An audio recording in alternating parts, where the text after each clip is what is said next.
కష్టపడి చదివావు, జాబ్ లేదు, ఎట్లా?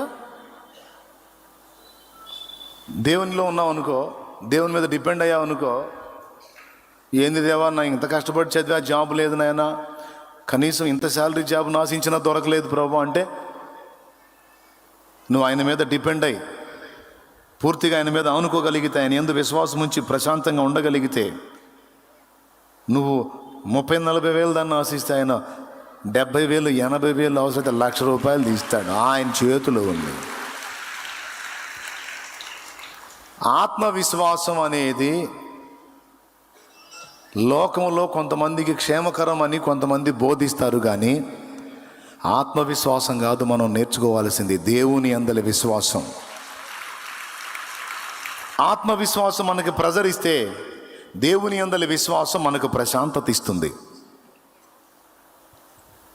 నిన్న తమ్ముడు చెప్తున్నాడు, ప్రముఖ హాస్య నటుడు వాళ్ళ నాన్న ప్రఖ్యాతిగాంచిన హాస్య నటుడు, అతని ముఖం చూస్తేనే మనకు నవ్వు వచ్చింది. ఆయన కొడుకు పబ్బులో కూర్చొని ఊరకు ఏడుస్తుంటాడంట. పబ్బులో కూర్చొని ఊరకు ఏడుస్తుంటాడంట. నేనన్నా తమ్ముడా తాగి ఏడుస్తాడా అంటే, లేదన్నా తాగకుండా కూడా ఏడుస్తూనే ఉంటాడు. ఎందుకు తమ్ముడు అంటే, ఆ తమ్ముడు చెప్తున్నాడు, వాళ్ళకి నిరీక్షణ లేదు కదన్నా, వాళ్ళకి విశ్వాసం లేదు కదా, వాళ్ళకి డబ్బులు ఉన్నాయి, పేరుంది, ప్రఖ్యాతులు ఉన్నాయి, అన్నీ ఉండొచ్చు, కానీ వాళ్ళు ఎంత సున్నితంగా ఉంటారు, ఎంత సెన్సిటివ్గా ఉంటారంటే, ఇంత చిన్న బాధను కూడా, ఇంత చిన్న ఓటమిని కూడా, ఇంత చిన్న వ్యతిరేకతను కూడా తట్టుకోలేరు. ఆ ఒత్తిడితో వాళ్ళు చచ్చిపోవటానికి కూడా ఇష్టపడతారు. వాళ్ళ ఆనందం అది, వాళ్ళ సంతోషం అది. నిన్న నవ్వుతాడు, ఈరోజు ఘోరంగా ఏడుస్తుంటాడు. మరొకటి గురించి చెబుతున్నాడు. ఒకడేమో నిన్న పండగ చేస్తాడు, మరుసటి రోజు వచ్చి ఇట్ట పట్టుకొని కూర్చుంటాడు. నిన్న అంతసేపు హడావుడి చేసావు, ఇప్పుడెందుకు ఇట్ట పట్టుకున్నావు అంటే, నిన్నేదో విజయం వచ్చిందంటే, ఈరోజు ఇంకో దానిలో అపజయం వచ్చిందంటే నెత్తికి చేతులు వేసుకొని కూర్చున్నాడు. నిన్నేమో హే అని పైకి కొట్టాడు, ఇవాళేమో తలకి ఎందుకేసి కూర్చున్నాడు. వాళ్ళకి మనకి తేడా ఏంది తమ్ముడు అంటే, మనకి యేసయ్య ఉన్నాడు కదన్నా. జయం వచ్చినా ఇబ్బంది లేదు, అపజయం వచ్చినా మనకి ఇబ్బంది లేదు. జయం వచ్చినా యేసుదే, అపజయం వచ్చినా యేసుదే.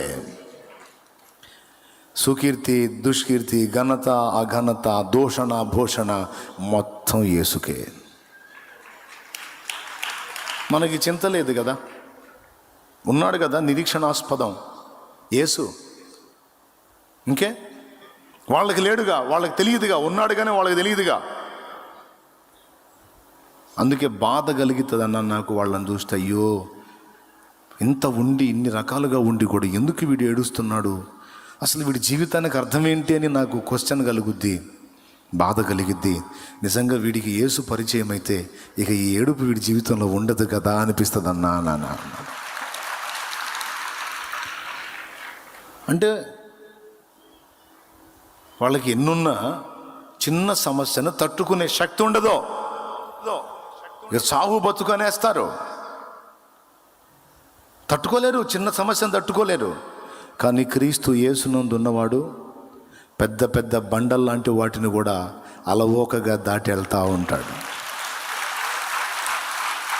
పాట పాడుకుంటా దాటి వెళ్ళిపోతాడు. కడలేని కడలి తీరము, ఎడమాయ కడకున బ్రతుకునా. కడలేని కడలి తీరము, ఎడమాయ కడకున బ్రతుకునా. గురిలేని తరుణాన వేరువగా, నాదరిని నిలిచేవనా ప్రభు. గురిలే రుణాన వేరువగా, నాదరిని నిలిచేవనా ప్రభు. నేను వెళ్ళే మార్గము నా యేసుకే. పాపం వాళ్ళు కూడా ఆరాధిస్తారు, వాళ్ళు కూడా పూజిస్తారు, వాళ్ళు కూడా మొక్కుతారు. కానీ తాము ఎవరికి మొక్కుతున్నారో అతడు రక్షింపగలడన్న నిరీక్షణ, విశ్వాసం వారికి ఉండదు. ఉంటే ఈ పరిస్థితి ఎందుకు ఉంటుంది? కానీ మనకైతే మనము నమ్మిన వాని మనం ఎరుగుదుము గనక గొప్ప నిశ్చయత మనకుంది.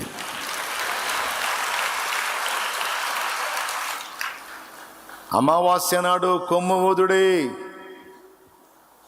బోర బోర ఓదండి అన్నాడు. అసలు పౌర్ణమికి ఓదాల, అమావాస్యకు ఓదటం ఏంది? ఎందుకంటే అమావాస్య చీకటి, పౌర్ణమి వెలుగు. ఇప్పుడు చెప్పండి, బోర ఎప్పుడు ఓదాలా? అమావాస్యగా పౌర్ణానికే?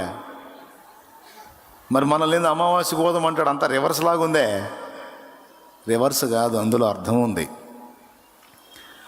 పౌర్ణమి, నిండు పౌర్ణమి చందమామ ఓపెన్ అయిన తర్వాత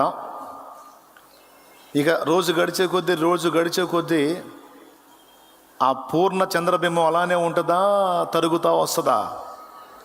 వచ్చి వచ్చి వచ్చి వచ్చి వచ్చి ఆఖరికి సన్న గీతలాగా వచ్చి అది కూడా మరుగైపోయింది.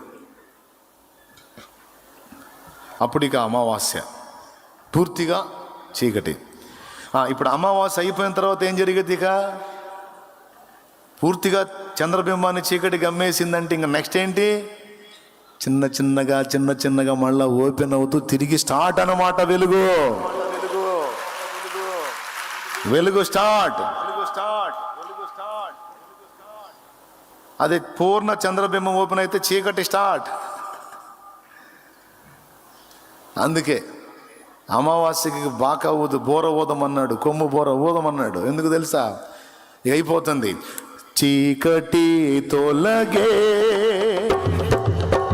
నీతి సూర్యుడు నాలో ఉదయించే. చీకటి తొలగే, నీతి సూర్యుడు నాలో ఉదయించే.